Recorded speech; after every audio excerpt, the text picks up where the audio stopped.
a UFO flying disc pursued by a guard pilot, a famous incident, and a less popular conclusion. There's an unusual theme that has remained present in certain modern UFO circles over the years. Granted, the UFO subject is rather odd in itself, without the inclusion of supplemental weirdness to further complicate an already complex subject, but added to the running theme that certain UFO researchers have actually been losing their lives in pursuit of this mystery, and it brings a different air to the phenomenon entirely. Such circumstances have appeared as recently as last year, when the Telegraph and a number of other outlets reported the death of conspiracy researcher Max Spears.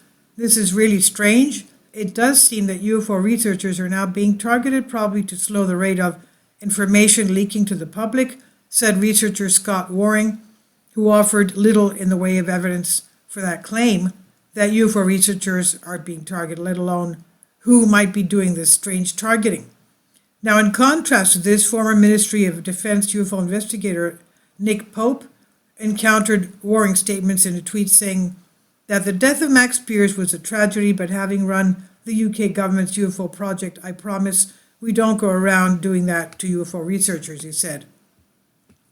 Now, among the other suggested casualties that have appeared over the years have been Edward Ruppelt, the first director of the US Air Force Project Blue Book, who died at just 37 years of age.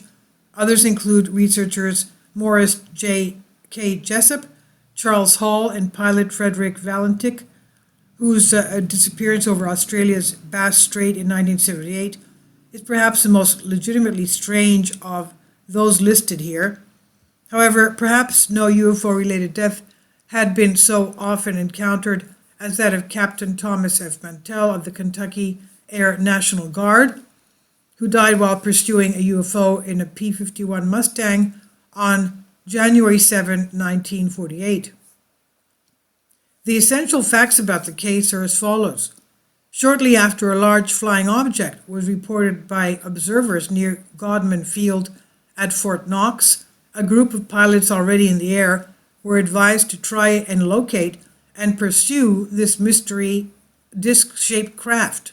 Mantell was the first to spot the object, and after stating his intention to move in closer and engage the craft, he ascended to an unsafe altitude above 25,000 feet, and he blacked out. Only one of the 4 Mustangs in Mantell's group contained an oxygen mask. Mantell's aircraft subsequently went spiraling to the ground, resulting in a fatal crash that would send a shockwave throughout the early UFO community. Even Edward Ruppelt believed that object Mantell was chasing had been conclusively explained as having been an experimental skyhook balloon. However, a number of UFO books and articles over the years have expressed skepticism about the identity of that quote-unquote balloon, arguing that Mantell lost his life while chasing a bona fide, unidentified flying object.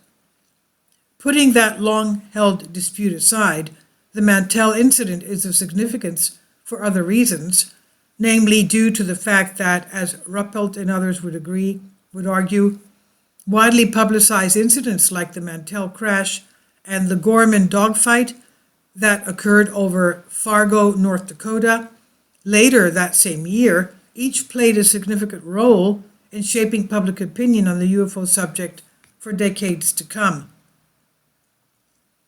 Altogether, Ruppelt seemed to recognize the kind of fear brewing in the American public following situations like the Mantell incident.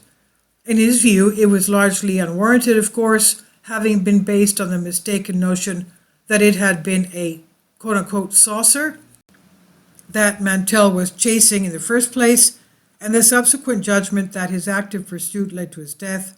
Hence, for those who look no further than to read what happened to him, how else were they to interpret this situation? At times, to be one who studies the enduring UFO enigma seems to require being able to balance the study of valid objects of mysterious origin in the skies with the knowledge of sociology, psychology, and human perception. In other words, when it comes to the study of UFOs, things are very seldom as they seem, and almost never as they are later reported in written accounts. This is not to say, of course, that there is nothing worthy of study at all. However, the repeated retelling of classics, quote unquote, like the Mantell incident, and in such a way that it implies conspiracies when in fact little evidence exists which actually points to such conclusions, does little to help the cause. Sometimes we have to accept the facts we are given and whatever conclusions they lead to, regardless of how disappointing or unsensational they may be. Sensationalism sells, but the facts are what lead to the end of the day.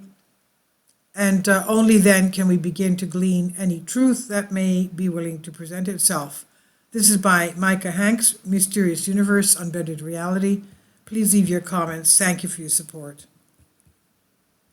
Kindly support my Patreon account. The daily posts are 5 videos daily, and they are totally different from what I have on my YouTube channel. Thank you so much for your support and that you find all my content so interesting. You'll find the Patreon account details in the description box